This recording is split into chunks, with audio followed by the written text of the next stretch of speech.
আসসালামু আলাইকুম। প্রথম খুবই হুমকি ধমকি দিল না, কারণ ভারত দিল কি দিল না, পেঁয়াজ বন্ধ করে দেব, আলু বন্ধ করে দেব, চিনি বন্ধ করে দেব। ইউনুস কই দে দে, ওরা সব বন্ধ করে দিয়ে ওরা এখন কাঁদতেছে, ভিসা বন্ধ করে দিয়ে ভারতের ব্যবসা হচ্ছে না, কোনো কিছু হচ্ছে না। বাইরে পশ্চিমবঙ্গের লোকেরা মাঝে মধ্যে সামনে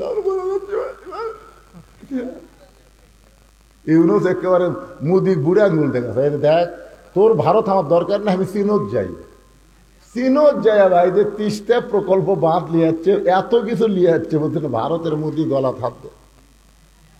আবার লালমনিরহাটে এমন একটা বিমানবন্দর তৈরি করতেছে, বুঝলেন, ভারতও গ্রাস করতে, ভারতের যে 7 সিস্টার আছে ওটা সাইজ করতে বাংলাদেশের একদিনও লাগবে না। সুবহানাল্লাহ কান্না কেন? এই হাসিনার হুমকি, খেঙ্গি কুত্তের হুমকি, ওরা লাভ আছে কেন পাগলা?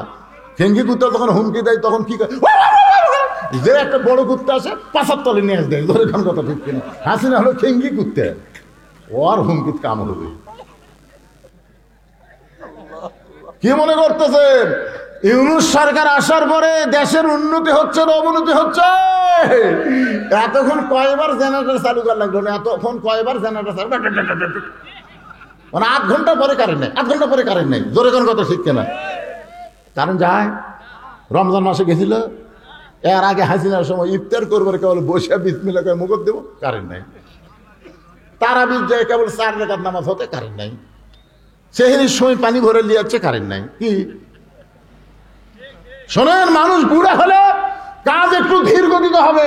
ওনার বয়স হলো 85 বছর, ধীর গতিতে কিন্তু সবাই ধরা পড়বি, আজও ধরা পড়ছে। ধরে কোন কথা ঠিক না?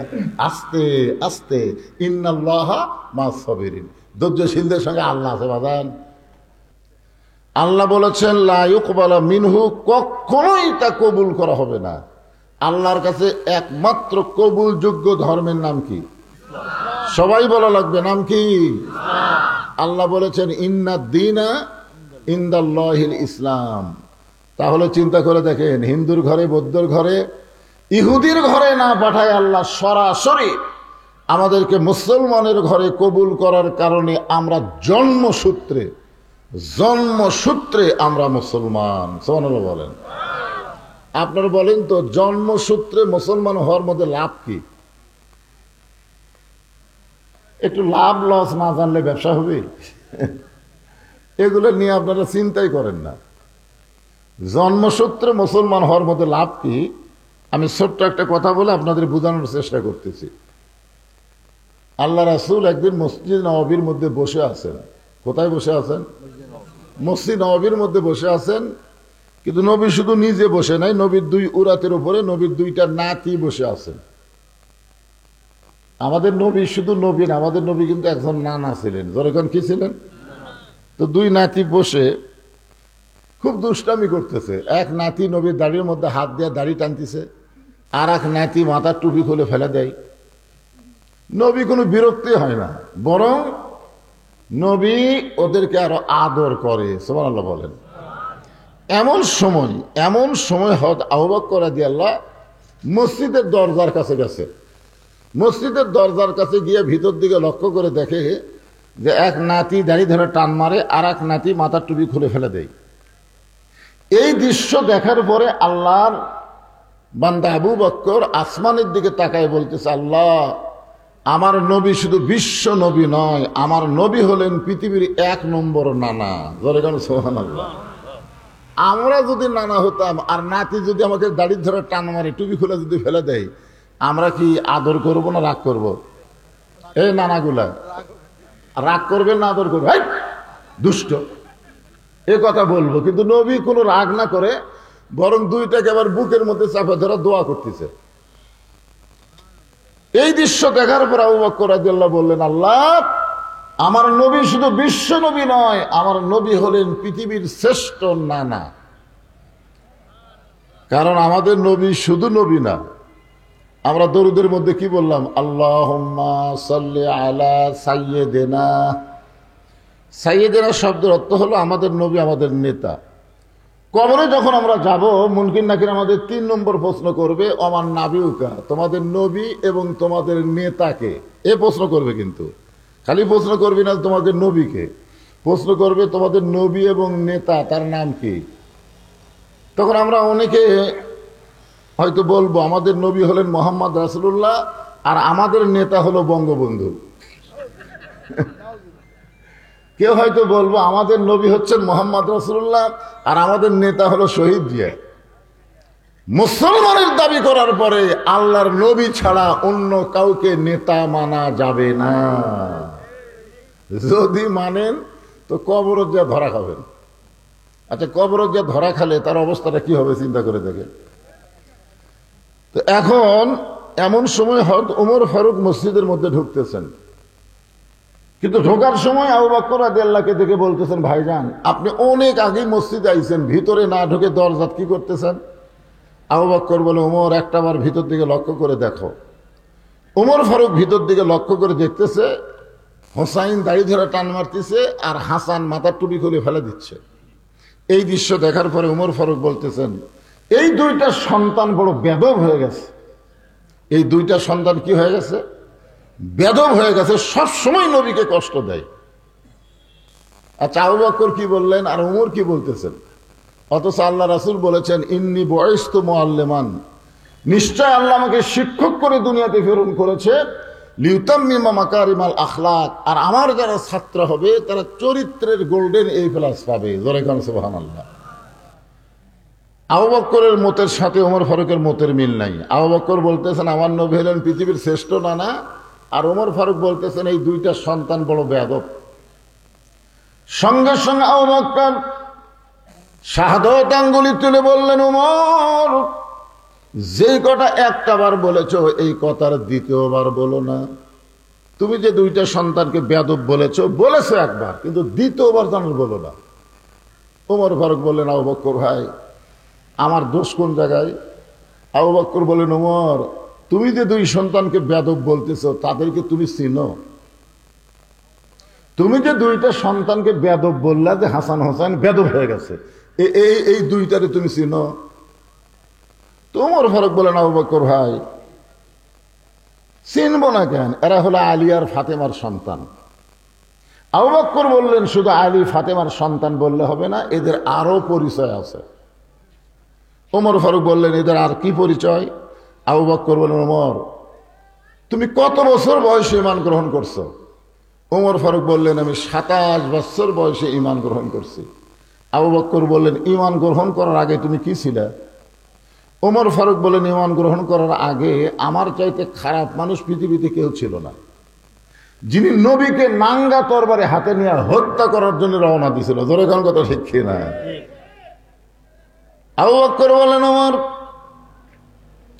আমিও 35 বছর বয়সে ঈমান গ্রহণ করেছি। শুনে নাও ওমর, ঈমান গ্রহণ করার আগে তুমি কাফের ছিলা, আমি আবু বকর কাফের ছিলাম। তাহলে হিসাব করে দেখো, তোমার হায়াতের 27 বছর তুমি কুফরে হালে কাটাইছো, আমার হায়াতের 35 বছর আমি কুফরে হালে কাটাইছি। আর যে 2টা সন্তানকে তুমি বেয়াদব বলতেছো এরা জন্মসূত্রে জান্নাতি হয়ে জন্মেছে। ওমর ফারুক বলে, আবু বকর ভাই এই খেয়াল তো আমি কোনোদিন করি নাই, আজকে আপনারা খেয়াল করেন, জন্মসূত্রে আমরা মুসলমান হয়ে জন্ম নিয়েছি। সুবহানাল্লাহ বলে, কত বড় ভাগ্যবান যে আল্লাহ আমাদের হিন্দু বৌদ্ধ খ্রিস্টানদের ঘরে না পাঠায়া সরাসরি আল্লাহ আমাদেরকে মুসলমানের ঘরে পাঠাইছেন। এখান থেকে বুঝতে হবে আল্লাহ আমাদের প্রতি খুশি আছে, রাজি আছে। রাজি না থাকলে মুসলমানের ঘরে আমাদেরকে কবুল করতেন না। দলে কোন কথা ঠিক কিনা? তো জন্মসূত্রে মুসলমানের ঘরে কবুল হওয়াতে খুশি না বেজার? তাহলে জবান খুলে বলি আলহামদুলিল্লাহ। আছেন আমার মুক্তার, আছেন আমার বারিস্টার, শেষ বিচারের হাইকোর্টেতে তিনি আমায় করবেন পার। আমি পাপী তিনি জামিনদার, আমি পাপী তিনি জামিনদার। এই তিনি কে? সবাই কর করতেছে না। আরে পাগলা, কোনো কালে যদি আমরা ঠেকে যাই, ঠেকে যাও বোঝেন না? অনেকে বলেন, এই আমার মোবাইল নম্বর রাখ, আমার মোবাইল নম্বর রাখ, কোনো সময় তুই যদি ঠেকে যাস আমাকে কল করিস। তখন কি কয়, আমার এমপি আছে রে, আমার চেয়ারম্যান আছে, ওসি সাহেব আমার হাতের লোক। আল্লাহ যখন হাকিম হয়ে আমাদেরকে আসামি বানায় বিচার শুরু করবেন, ওই সময় আমাদের নবী আমাদের উকিল হবেন, ব্যারিস্টার হবেন, আমাদেরকে সুপারিশ করে জান্নাতে পৌঁছায় দিবে। এমন নবীর উম্মত হওয়াতে খুশি না বেজার? তাহলে জবান করে আর একবার বলি আলহামদুলিল্লাহ। এখন আসেন যে কোরআন থেকে আপনারা আলোচনা শুনবেন, তাফসীরুল কোরআন মাহফিল, এই কোরআন থেকে আমি দুটো আয়াত আপনাদের সামনে তেলাওয়াত করেছি। প্রথম আয়াত হচ্ছে ফাযকুরুনি আযকুরুকুম ওয়াশকুরুলি ওয়ালা তাকফুরুন। এই আয়াতের বাংলা অর্থ হলো যে আল্লাহকে জিকির করে আল্লাহ তার জিকির করেন। ফাযকুরুনি আযকুরুকুম, বুঝতেছেন না? আমরা আল্লাহর জিকির করি, আল্লাহ আমাদের জিকির করেন। এই জিকির মানে কি? আমাদের বাংলাদেশে কিন্তু একটা জাকের পার্টি আছে, জোরে কোন কি পার্টি? আপনারা জাকের পার্টির নাম শোনেন না? সেই জিকির, আমার দয়াল বাবার দরবারেতে কেউ ফিরে না খালি হাতে, এরকম একটা পার্টি আছে না নাই? কি কয় হাই রে, আল্লাহ বলতেছেন ফাযকুরুনি আযকুরকুম, যে আমাকে জিকির করে আমি আল্লাহ তার জিকির করি। এখানে জিকির শব্দের অর্থ হলো স্মরণ করা, বিপদে আপদে সুখে শান্তিতে সবসময় স্মরণ করা লাগবে কাকে? আরো ধরে কন। তার মানে বোঝা যাচ্ছে আল্লাহ ছাড়া আমাদের কেউ নাই। একবার মুসা আলাইহিস সালাম রাস্তা দিয়ে যাচ্ছিলেন, রাস্তা দিয়ে যাওয়ার সময় দেখে রাস্তার বাম পাশে বসে শয়তান কান্দিচ্ছে। কে কান্দিছে? শয়তান কাঁদতেছে। তো মুসা বলতেছে, শয়তান কান্দো কেন? বলে, আমাকে তো আল্লাহ বার করে দিছে, আল্লাহর এরিয়ার মধ্যে রহমতের মধ্যে আমাকে আর ঢোকার চান্স নাই, আমাকে মারদুত মানে বার করে দিছে, যা তুই বার হয়ে যা। তা আমি কাঁদতেছি এই কারণে, আপনি যখন আল্লাহর কাছে যাচ্ছেন, তুর পর্বতে মানে আল্লাহর সাথে যখন কথা বলবার যাচ্ছেন, তখন একটু আপনি আমার কথা আল্লাহকে বলবেন। তো মুসা আলাইহিস সালামকে বলতেছে, কি বলবো? যে আমার কথা বলবেন, আমি একটু তওবা করে ভালো হবার চাই, শয়তানি করবার আর মন চাচ্ছে না। মানে আমি শয়তানি আর কি করব, আমার চাইতে মানুষ শয়তান বড় হয়ে গেছে, মানে মানুষের শয়তানের কাছে আমার শয়তান আর কুলাচ্ছে না। যেরকম রমজান মাসে রাসূল বলেছেন আল্লাহ শয়তানকে জাহান্নামের শিকল দিয়ে বন্ধ করে থই, রমজান মাসে কিন্তু ইবলিস শয়তানকে আল্লাহ কি করে? জাহান্নামের শিকল দিয়ে বন্ধ করে থই। তারপর আমাকে রমজান মাসে শয়তানি কম হয় না বেশি হয়? তো মানে মানুষ শয়তান, ইবলিস শয়তানের চাইতে বড় হয়ে গেছে। যার কারণে বলতেছে, আপনি যখন যাচ্ছেন আল্লাহর কাছে আমার কথা একটু বলবেন, আল্লাহ যেন আমাকে মাফ করে দেয়, আমি তওবা করে ভালো হবার চাই। মুসা আলাইহিস সালাম বলতেছেন, শয়তান তুই যদি তওবা করে ভালো হোস তাহলে আর তো কোনো টেনশনই নাই, কারণ শয়তান ভালো হয়ে গেলে দুনিয়ার মানুষ এমনি ভালো হবে। তো মুসা আলাইহিস সালাম তুর পর্বতে গিয়া আল্লাহর সঙ্গে কথাবার্তা বলতেছে। কথাবার্তা বলতে বলতে একসময় মুসা নবী বলতেছে, আল্লাহ এখন আমি যাই। তা আল্লাহ বলতেছে, তুমি মনে হয় আর কিছু বলবা? না, আমার আর বলার কিছুই নাই। তা আল্লাহ বলতেছে, মুসা তোমাকে তো শয়তান বললো। আল্লাহ আপনার সাথে কথা বলতে বলতে শয়তানের কথা আমার মনেই নাই। আল্লাহ বলতেছে, মুসা দুনিয়ার সবাই সবাইকে ভুলতে পারে, কিন্তু আমি আল্লাহ কোনোদিন কাউরে ভুলি না। এখান থেকে বোঝা গেল যে আল্লাহ কোনোদিন কাউরে ভোলে না, সে আল্লাহকে স্মরণ করতে হবে, আল্লাহ ছাড়া অন্য কাউকে স্মরণ করা যাবে।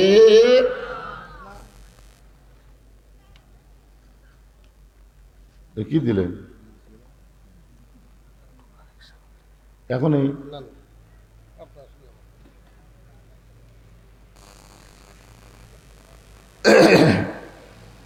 মাদ্রাসার মাহফিল মানে এত বক্তা হচ্ছে, বুঝলেন? আজকে বক্তাই বেশি, মনে হয় শ্রোতার চাইতে বক্তা বেশি নাকি? আমি এখানে মাগরিবের নামাজের পরপরই আইছি, কারণ এখন বৈশাখ মাস। আল্লাহ যে আপনাকে আসমান ভালো রাখছে, এটা আল্লাহর রহমত, ঠিক কিনা বলেন? কারণ যে হারে চারিদিকে শুরু হয়েছিল, আল্লাহ রহম করছে। পিছনে যারা দাঁড়িয়ে আছেন ভাইজান, আমি কেউ অচেনা বক্তা, না না না, অনেকে মনে করতেছে ঢাকার থেকে বক্তা আসছে রে, কি কোতে কি কয়। আমি হলাম আপনাদের পকেটের বক্তা, জোরে কোন কথা ঠিক কিনা? আপনারা বলেন তো কার পকেটে আমার ওয়াজ নাই? আপনাদের আদম দিঘির বহু লোক আমার কয় হুজুর আপনার ওয়াজ না দিলে আমার ঘুমই ধরে না, মানে ঘুমানোর সময় আমার ওয়াজ দিয়া তারপরে ঘুম পাড়ে। আরে মা বোনেরা তো আমার ওয়াজের সেই পাগলি, একে বসার ব্যবস্থা করছেন নাকি মা বোনদের বসার? আচ্ছা মাশাআল্লাহ। এই মায়ের এই জোরে কথা বলা যাবে না, চুপ করে ওয়াজ শোনা লাগবে। তো মুসা বলতেছে আল্লাহ শয়তানের কথা আমার মনেই নাই। আল্লাহ বলতেছে মুসা শয়তান যখন আবার তোমাকে ধরবে তুমি বলে দিও আমি আল্লাহ শয়তানের তওবা কবুল করব, তবে তওবাটা হলো আদমের কবরের কাছে গিয়ে যদি একটা সেজদা করে তাহলে আমি আল্লাহ শয়তানকে মাফ করে দিব। যখন আদম জীবিত ছিল তখন তো করেনি, সেজদা না করার কারণেই তো শয়তান হয়ে গেছে নাকি? তো এখন যখন আদম দুনিয়াতে নাই, তো আদমের কবর আছে, ওই কবরে যায় খেলে একটা সেজদা দিলেই আমি আল্লাহ শয়তানকে মাফ করে দিব। তো মুসা আলাইহিস সালাম যখন আসতেছে চতুর পথে ফিরে, তখন শয়তান বলতেছে আল্লাহ নবী মুসা আমার খবর কি? বলে তোমার কথা আমাকে আল্লাহ বলার মনেই নেই, বরং আল্লাহ পাকে আমাকে জানাই দিল শয়তান যদি তওবা করতে চায় তাহলে আদমের কবরে যেন একটা সেজদা দেয়। শয়তান বলতেছে বাঁচা থাকতেই দেইনি, আর মরা মানুষের কবরে সেজদা দেব? এই কথা বলার পিছনে কারণ হলো ফাযকুরুনি আযকুরুকুম, আল্লাহ বললেন যে আমাকে স্মরণ করে আমি আল্লাহ তাকে স্মরণ করি। আল্লাহর একজন মস্ত বড় পয়গম্বর, নাম হলো নূহ নবী। জোরে বলেন নাম কি? শুকনা জায়গায় একটা নৌকা তৈরি করতেছেন। শুকনা জায়গায় নৌকা তৈরি যখন করে এমন সময় এক বুড়ি মানুষ লাঠিতে ভর দেশে বলে বাবা নূহ এই শুকনা জায়গায় নৌকা বানানোর কারণ কি? নূহ বললেন বুড়িমা বন্যা নামক একটা গজব হবে, যে গজবে গোটা পৃথিবী ধ্বংস হয়ে যাবে, গোটা পৃথিবী পানির তলে 40 দিন পর্যন্ত ডুবে থাকবে, এমনকি পাহাড় পর্বত পর্যন্ত বন্যার পানিতে ডুবে যাবে। এই নৌকার মধ্যে যারা জায়গা পাবে কেবলমাত্র তারাই জীবিত থাকবে। সুবহানাল্লাহ বলেন। বুড়ি বলতেছে বাবা নূহ এত বড় বন্যার গজবে সবাই যদি নৌকায় উঠতে চায় তাহলে তোমার ছোট্ট নৌকার মধ্যে কি সবার জায়গা হবে? নূহ বললেন বুড়িমা এ নৌকায় ওঠার শর্ত হলো আল্লাহর বান্দা বান্দি যারা, ইমানদার বান্দা বান্দি যারা নৌকার মধ্যে জায়গা পাবে তারা। সঙ্গে সঙ্গে বুড়ি বললেন বাবা আমি তাহলে ইমানদার বান্দি হবার চাই। নূহ বললেন তাহলে আমার সঙ্গে পড়েন লা ইলাহা ইল্লাল্লাহু নূহ নবিয়ুল্লাহ। নূহ বলতেছে বুড়িমা আপনার আর কোনো টেনশন নাই, আপনার আর কোনো টেনশন নাই, বন্যা গজব যখন শুরু হবে আমি আপনার হাত ধরে নৌকায় উঠায় নিব। সঙ্গে সঙ্গে বুড়ি বললেন আলহামদুলিল্লাহ। একটা নৌকায় হাত ধরে কে তুলবে, আল্লাহ না নূহ? এই ধরে কারণ কে তুলবে? আল্লাহ তুলবে। নূহ বলতেছে বন্যা গজব যখন শুরু হবে আমি তখন তোমাকে হাত ধরে নৌকায় উঠাই নেব। বুড়ির উচিত ছিল প্রশংসা করা, বাবা নূহ তুমি অত্যন্ত ভালো মানুষ বাবা, বিপদের সময় তুমি আমাকে হাত ধরে নৌকায় উঠাবা। কিন্তু বুড়ি নূহুর প্রশংসা না করে বুড়ি বললেন কি আলহামদুলিল্লাহ। কিন্তু আমাদের বাংলাদেশে অনেকে আছে আমার নেতার চরিত্র ফুলের মতন পবিত্র, নামাজ পড়ে না এক ওয়াক্ত, এরকম প্রশংসা করার চান্স আছে না নাই? জোরে করে আছে না নাই? কোন নেতার প্রশংসা করা যাবে না, একমাত্র একজন নেতা। লাকাদ কানা লাকুম ফি রাসূলিল্লাহি উসওয়াতুন হাসানা। আল্লাহ বলেছেন সফলতা যদি অর্জন করতে চাও তাহলে দুনিয়ার সমস্ত পাঁচশো নেতা বাদ দিয়া মুহাম্মদ রাসূলকে তোমাদের আদর্শের নেতা হিসাবে গ্রহণ করে না। বিশ্ব নবীর চরিত্র এরা বলতে ম্যান করতেছেন। আল্লাহ কোরআনে বলেছেন ও ইন্নাকা লা আলা খুলুকিন আযীম, আমার নবীর চরিত্র হলো মহান চরিত্র। আল্লাহর আজিম নাম নবীর চরিত্রের মধ্যে ঢুকাই দিয়েছেন। এই জন্য যেই বলবো বিশ্ব নবীর চরিত্র, আপনার বলবেন ফুলের চাইতেও পবিত্র বিশ্ব নবীর চরিত্র। এই যে আপনার এখানে বললেন, এখানে অনেক ফেরেশতা আছে।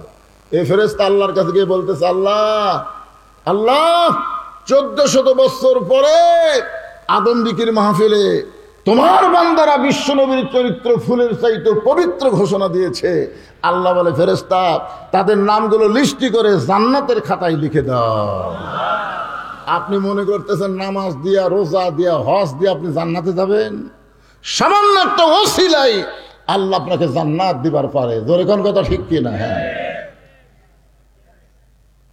বুড়ি চলে গেল, এরপরে বন্যা গজব শুরু। গোটা পৃথিবী বন্যার গজবে ডুবে গেল। এমনকি হিমালয় পাহাড় পর্যন্ত বন্যার নিচে 40 দিন থাকলো।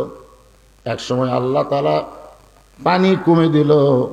নূহ নবীর নৌকা জুদি পর্বতের কিনারায় ভেঙে গেল। আল্লাহ ডাক দেওয়া, নূহ খবর কি?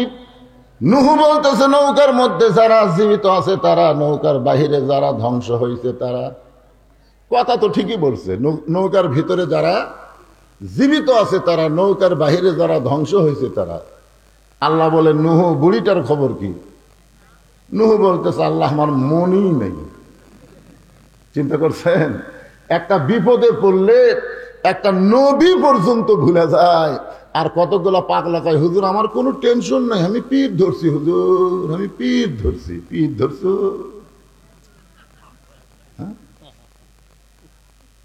তুমি যে পীর ধরছো সেই পীর জান্নাত পাবে কিনা তারই কোনো গ্যারান্টি নাই। প্রত্যেকটা নবীরা হলো জান্নাতি, কুল্লু নাবিয়ুন মাসুমাইন। প্রত্যেকটা নবীরা হলো বেগুনাহ। জোরে কোন সুবহানাল্লাহ। নূহ সেই বুড়ি ধরে নৌকা তুটাবি, আর নূহ বলতেছে, আল্লাহ আমার মনই নেই। আল্লাহ বলে, নূহ তাহলে বুড়িটার খবর কি? নূহ বলতেছে, দুনিয়ার ধ্বংস সবাই হয়ে গেছে, তাহলে বুড়িটাও ধ্বংস। আল্লাহ বলে, নূহ আজগুবি কোনো কথা বলা যাবে না। কথা বলতে গেলে তদন্ত করে কথা বলা লাগবে। আপনারা এলাকার মানুষ কি করেন? আজগুবি, আজগুবি বোঝেন? আজগুবি মানে অজাতা। অজাতা মানুষ কথা কয় যে বুঝবি সে এত টেকাইলে কি করে রে। দেখবেন চাষটারে বসে গল্প করে, আরে এত টেকাইলে, এই টেকাইলে কি করে রে। আপনারা বলেন তো, এই কথা কিন্তু আজগুবি কথা। যদি আপনারা তদন্ত করেন, যদি আপনারা দেখেন তো এই টাকাগুলো নিয়ে বলছিত কি করে, তাহলে তদন্ত করতে গিয়ে তাকে দাওয়াত দিবার যান, যাই দেখবেন তাই মসজিদ, মাদ্রাসা, এতিমখানা, এমনকি সাইদি হুজুরের নামে এবার একটা অডিটোরিয়াম তৈরি করা হয়েছে। এইগুলো করতে গিয়ে পৃথিবীর কারোর কাছ থেকে একটা টাকা দান সদকা নেওয়া হয়নি। সমস্ত টাকা হলো আপনারা ওয়াজের পরে যে টাকা দেন, সেই টাকা দিয়ে আমি মসজিদ, মাদ্রাসা, এতিমখানা চালাই। তাহলে এটা তদন্ত করার দরকার আছে না নাই? দরকার আছে না নাই? প্রথম মাদ্রাসা শুরু করছি 12 শতক জায়গার উপর, সেই মাদ্রাসা হয়ে গেছে 235 শতক। তাহলে চিন্তা করা লাগবে, এই টাকা তো আমার বাপের না, এই টাকা আমার মায়ের না, এই টাকা হলো জনগণের টাকা। ওয়াজের পরে আমাকে যেটা দেয় সেই টাকা দিয়ে আমি মসজিদ, মাদ্রাসা চলাই। তাহলে তদন্ত করার দরকার আছে না নাই? তো তদন্ত না করে আজকে চা খানার দিবা উল্টা কোন এতটুকু কি? আল্লাহ বলেন, নূহ আজগুবি কোনো কথা বলা যাবে না।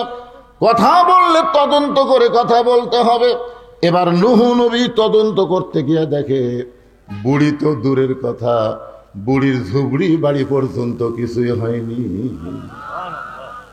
বন্যার গজবে গোটা পৃথিবী ধ্বংস, অথচ বুড়ি তো দূরের কথা, বুড়ির ঝুবড়ি ভাঙ্গা বাড়ি পর্যন্ত কিছুই হয় নাই।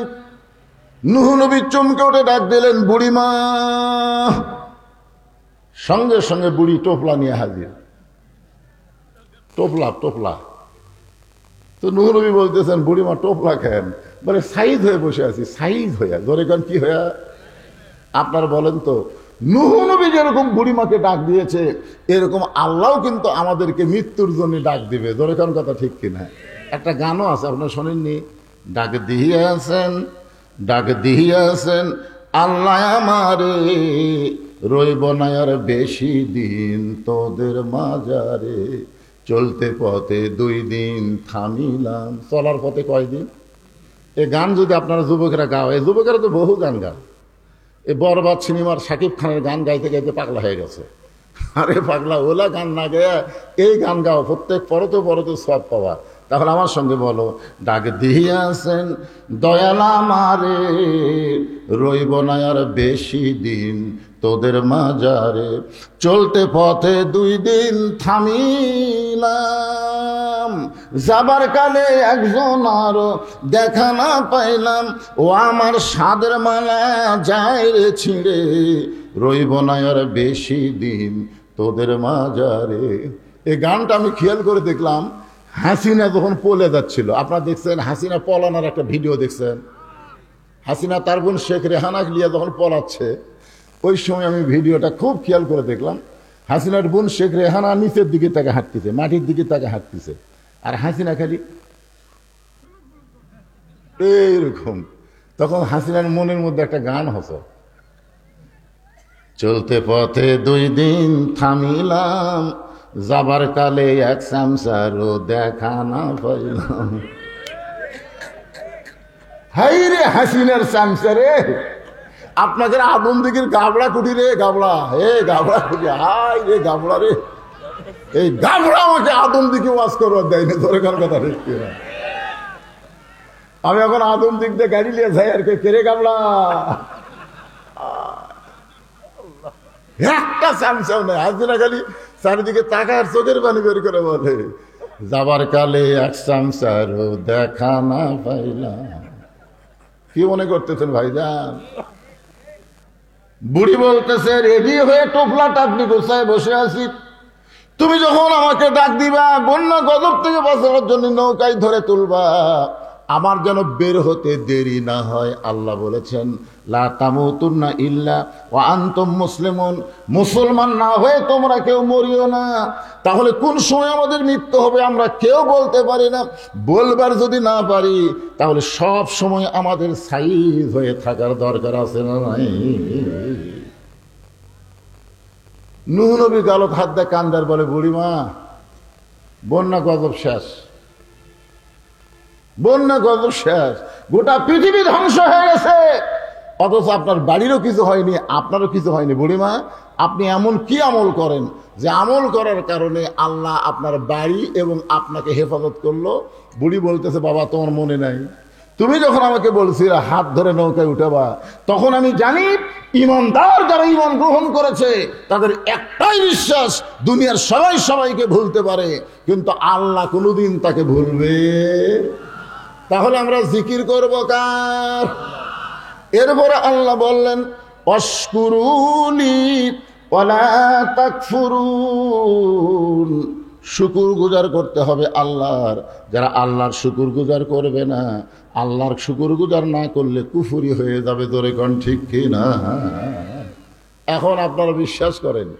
এরপরে আল্লাহ বলতেছেন, ইয়া আইয়ুহাল্লাযীনা আমানুস্তাঈনু বিস-সাবরি ওয়াস-সালাহ ইন্নাল্লাহা মা'আস-সাবিরিন। এই ইমানদার বান্দারা, এই পিছনে যারা দাঁড়িয়ে আছো, তোমরা কি ইমানদার না? এখানে আল্লাহ বলতেছেন ইয়া আইয়ুহাল্লাযীনা আমানু। খুব খেয়াল করেন, আপনারা যারা বসে আছেন এবং যারা দাঁড়িয়ে আছেন, সবাইকে আমি বলবো, অনুরোধ করে বলতেছি, বসেন বসেন, জায়গা আছে তো, বসেন।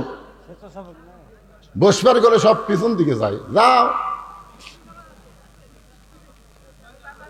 ইমানদারকে লক্ষ্য করে আল্লাহ বলতেছেন, যারা আমাকে বিশ্বাস স্থাপন করেছো, আমি আল্লাহর কাছে যদি তোমরা কিছু পাবার চাও, তাহলে এমনি এমনি চাইলে হবে না, 2টা মাধ্যম লাগবে, একটা হলো ধৈর্য আর একটা হলো নামাজ।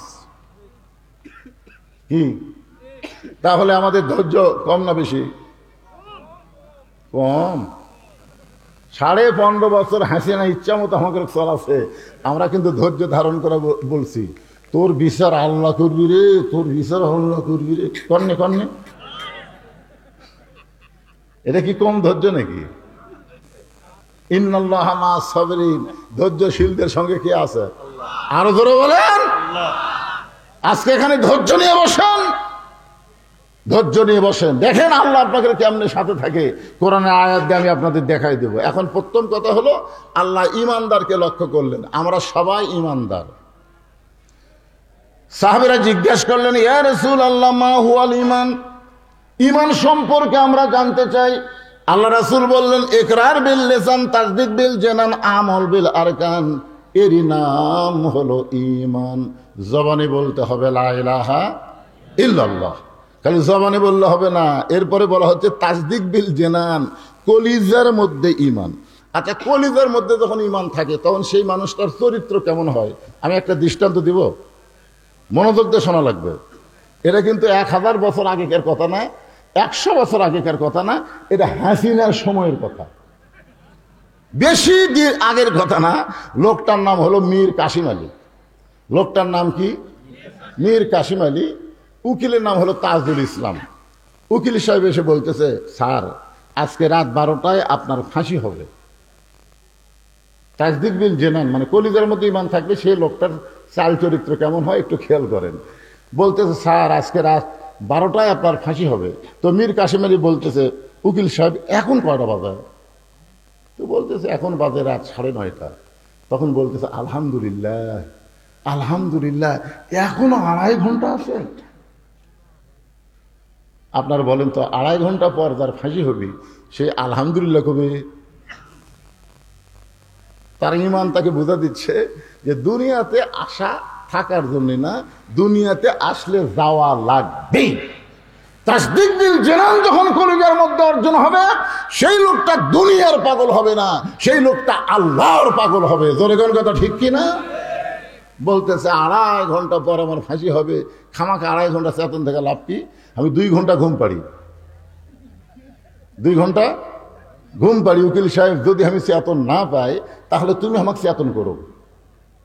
আপনার বলেন 2.5 ঘন্টা পর যার ফাঁসি হবে, তাই বলতেছে খামাখা বসে থাকা লাভ কি? আমি 2 ঘন্টা ঘুম পাড়ি, যদি চেতন না পাই তাহলে তুমি আমাকে ডাক দিও। উকিল খেলে ওটমোট কামলা এরকম করে ফাঁসি হবি ওরি, আর ওই ঘুম পাড়বি, চেতন পাবি না, আমার ডাক দেওয়া লাগবে। উকিল মনে মনে চিন্তা করতেছে, ফাঁসির চিন্তায় লোকটা পাগল হয়ে গেছে, এর সাথে গল্প করা লাভ নাই। মনের দুঃখে উকিল তাজুল ইসলাম যখন বাইরে গেছে, রাত যখন 11:30, এমন সময় উকিল ফাঁসির কন্ডম সেলে ঢুইকে দেখে মীর কাসিম আলী নাক ডাকা ঘুম পাড়তেছে।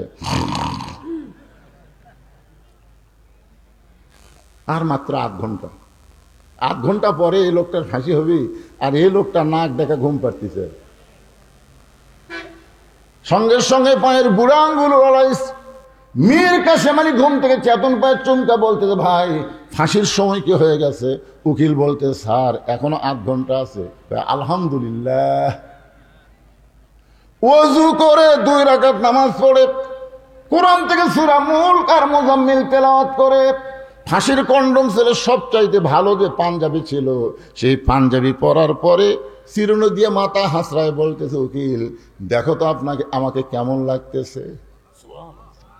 উকিল চোখের পানি বের করে কাঁদতে, স্যার আপনাকে শ্বশুর বাড়ি যাবেন, এক্ষুনি আপনার ফাঁসি হবে, এখনই আপনার ফাঁসি হবে, আর আপনি সুন্দর পাঞ্জাবি গায়ে দিয়ে মাথা চুল হাসরায় বলতেছেন আমার কেমন লাগতেছে।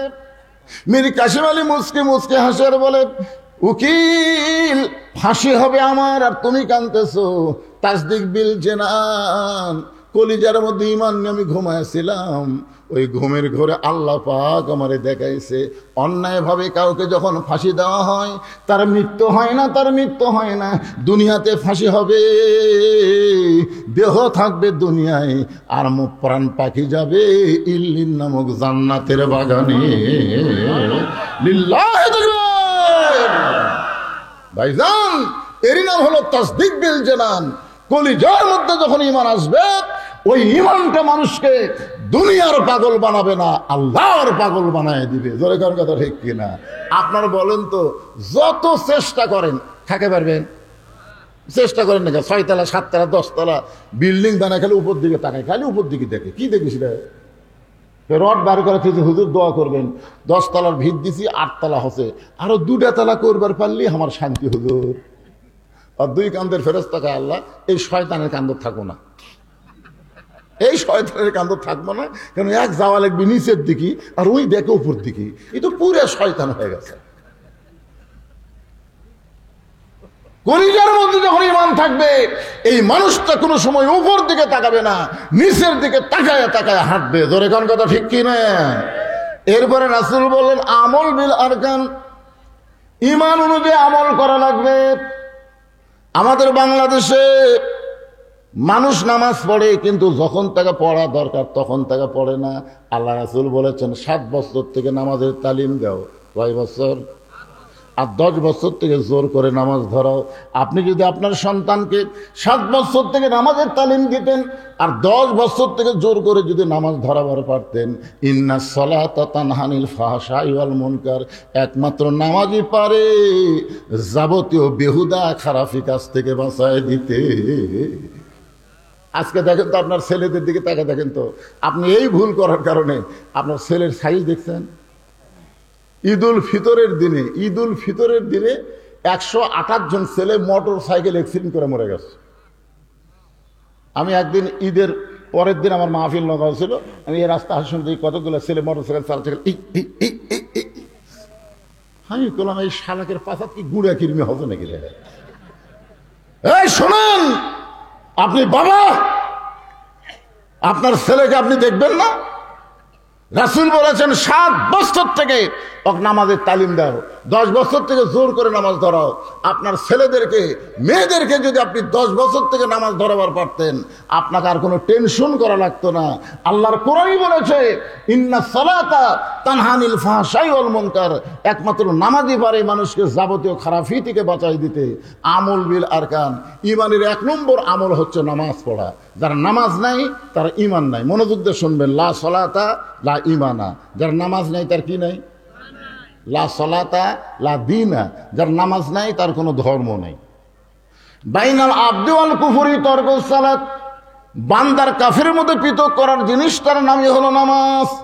এবার আসেন, কোরআনের আয়াত হলো আস্তাইনু বিস-সাবরি ওয়াস-সালাহ ইন্নাল্লাহা মা'আস সাবিরিন।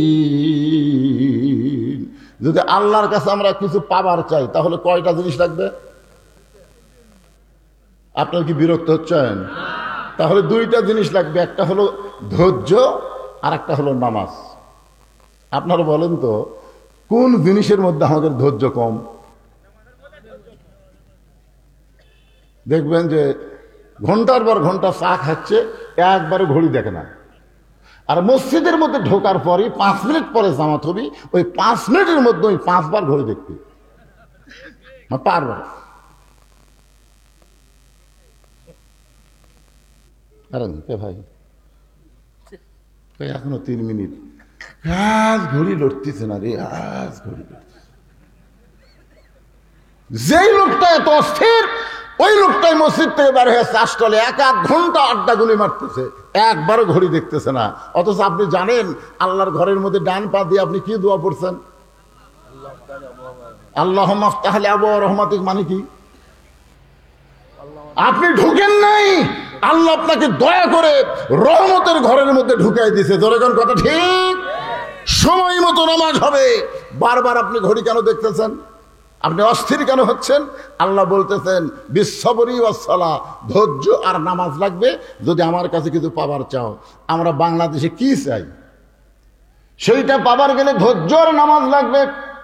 আপনারা হয়তো ভাবতেছেন হুজুর এই নামাজ আবার কি?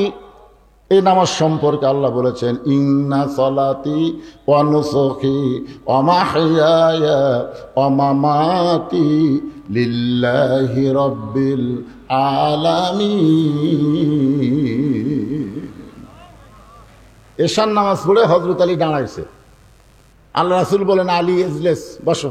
তো না হুজুর, আমি আপনাকে একটা কথা বলবার চাই, এই জন্যই দাঁড়াইছি। তো রাসূল বলেন আলী তুমি আবার কি বলবার চাও? বলে হুজুর, আপনি একদিন বলেছেন এই দুনিয়াতে 10 জন সাহাবীকে আল্লাহ জান্নাতের সার্টিফিকেট দিছে। কয়জন? 10 জন সাহাবীকে, সব সাহাবীরাই জান্নাতি। বলেন সব সাহাবীরা কি? রাদিয়াল্লাহু আনহুম ওয়া রাদু আন যালিকা লিমান খাশিয়া রাব্বা, যাদের পিছনে রাদিয়াল্লাহু তাআলা আনহু আছে, আল্লাহ রাসূল বলেছেন তাদের সবাইকে আল্লাহ বিনা হিসাবে জান্নাত দিয়ে দিবে। কিন্তু আল্লাহর কি শান, 10 জনের নাম আল্লাহ প্রকাশ করছে। 1 নম্বর আবু বকর, খেয়াল করবেন, 1 নম্বর কে? 2 নম্বর উমর, 3 নম্বর ওসমান, 4 নম্বর আলী, 6 নম্বর আব্দুর রহমান ইবনে আউফ, 7 নম্বর হলো জুবাই, 6 নম্বর হলো জুবাইর, 7 নম্বর হচ্ছে তালহা, 8 নম্বর সাদ ইবনে আবি ওয়াক্কাস, 9 নম্বর আবু সাইদ, আর 10 নম্বর হলো ওবাদা ইবনুল জাররাহ। এই 10 জন হলেন আশারে মুবাশশারা। কি বুঝলেন আশারে মুবাশশারা মানে কি? দুনিয়াতেই আল্লাহ তাদেরকে জান্নাতের সার্টিফিকেট দিয়েছে। যেরকম সুবহানাল্লাহ। আলী বলছে যে হুজুর, আমি একটা গোপন কথা বলবো, সেটা হলো এই, আমি যদি আজ থেকে যদি ফজরের নামাজ না পড়ি, ফজরের নামাজ যদি আজ থেকে আমি না পড়ি, এরপরেও কি আল্লাহ আমাকে জান্নাত দিবে? সমস্ত সাহেবের খেলে ওটমোট কামড়াচ্ছে, ওটমোট। কিন্তু এত বড় সাহস একে আল্লাহ কে দিল রে? আলী বলতে যে হুজুর, চিন্তা ভাবনা করে কোন, আমার নাম যদি জান্নাতের সার্টিফিকেটের 4 নম্বরে থাকে, তার আমি যদি ফজর না পড়ি, এরপরেও কি আল্লাহ আমাকে জান্নাত দিবে? আল্লাহ রাসূল কিছুক্ষণ পরে বললেন, আলী শুধু ফজর না, তুমি যদি সমস্ত নামাজ বাদ দাও, এরপরেও আল্লাহ তোমাকে জান্নাত দিবে। আলী বলতেছে, একদিনে কি সব বাদ দেওয়া যায়? এতদিনের অভ্যাস, একদিনে সব বাদ দেওয়া যায় না। তো ওই ফজর নামাজ পড়তে আমার একটু বিরক্ত লাগে। আরামের ঘুম ভেঙ্গে সালাতো খায়রুন নাম শোনার সাথে সাথে বিরক্ত লাগে। এই জন্যে আজ থেকে আমি আর ফজর পড়বো না। আল্লাহ রাসূল বললেন, ঠিক আছে, না পড়লেও আল্লাহ তোমাকে জান্নাত দিবে। এই কথা বলে হযরত আলী যখন মসজিদ থেকে বের হয়ে গেছে, এমন সময় আবু বকর রাসূলের কাছে গিয়ে বলতেছে, হুজুর, তার কান সারাতে একটা চড় মেরে ফেললেন না? এত বড় একটা খারাপ কথা বললো যে আজ থেকে ফজর নামাজ পড়বো না। রাসূল বলেন, আবু বকর, তোমার কানটা আমার মুখের কাছে দাও, আমি আসল কথা বলি। আবু বকর রাদিয়াল্লাহু যখন নবীর মুখের কাছে কান দিয়েছে, নবী ফিসফিস করে বলতেছে, নামাজ যদি জান্নাতের জন্য হয় তাহলে আলী নামাজ বাদ দিবে, আর নামাজ যদি আল্লাহর জন্য হয়, আমি রাসূল বলতেছি গোটা দুনিয়া বাদ দিলেও আলী এক ওয়াক্ত নামাজ বাদ দিবে না। এখন তুমি বলো আবু বকর, নামাজ কি জান্নাতের জন্য না আল্লাহর জন্য? তো বলতেছে আল্লাহর জন্য। তা আলী কি বলছে? নামাজ না পড়লেও যদি জান্নাতে যাওয়া যায়, পড়বো না।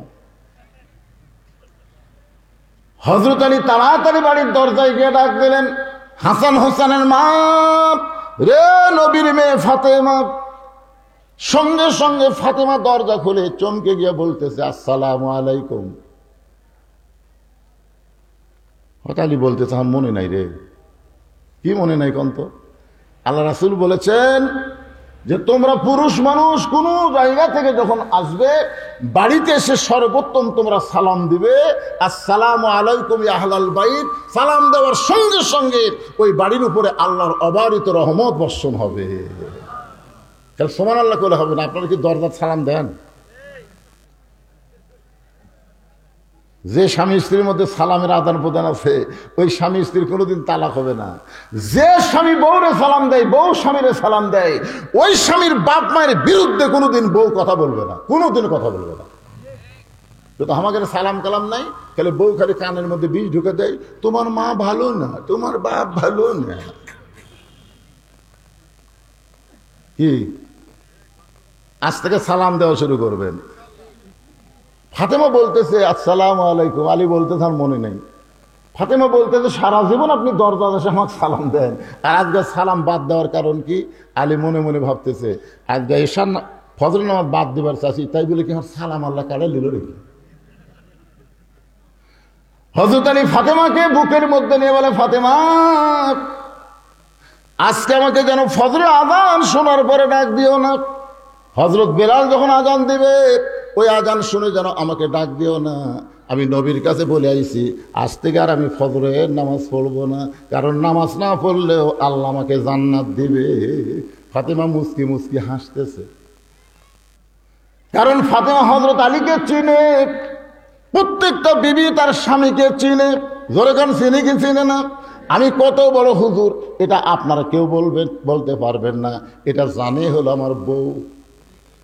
আমি বইয়ের হাতে 500 টাকা দিয়ে বললাম, তুমি খালি একবার আমাকে হুজুর কত দেখি, তোমার মুখে হুজুর শুনতে কেমন লাগে? আমার বউ মুসকে মুসকে হাসে আর কয়, জনগণ আপনাকে চিনে না তাই হুজুর কয়। কিন্তু আমি আপনাকে চিনি, হুজুর হওয়া এত সহজ নয়। তাহলে আমাকে সবচাইতে যিনি বেশি চিনে তিনি কে? জোরে বলেন না কেন, তিনি কে? তিনি আমার বউ।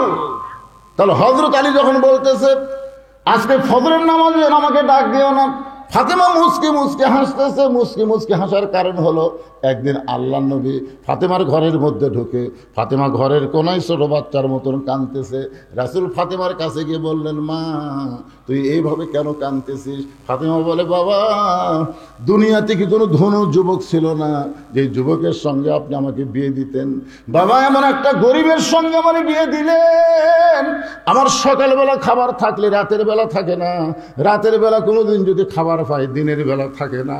এই কষ্টের জীবন আমি আর সইতে পারি না। সঙ্গে সঙ্গে রাসূল বললেন, ফাতেমা তুই কি জানিস মা, আমি সত্যি দুনিয়ার যুবকদের সঙ্গে তোকে বিয়ে দিবার চাইছিলাম, কিন্তু ধনী যুবক কাছে আসার পরেও আল্লাহ তাআলা আলীর ব্যাপারে ঘটকালি করেছে।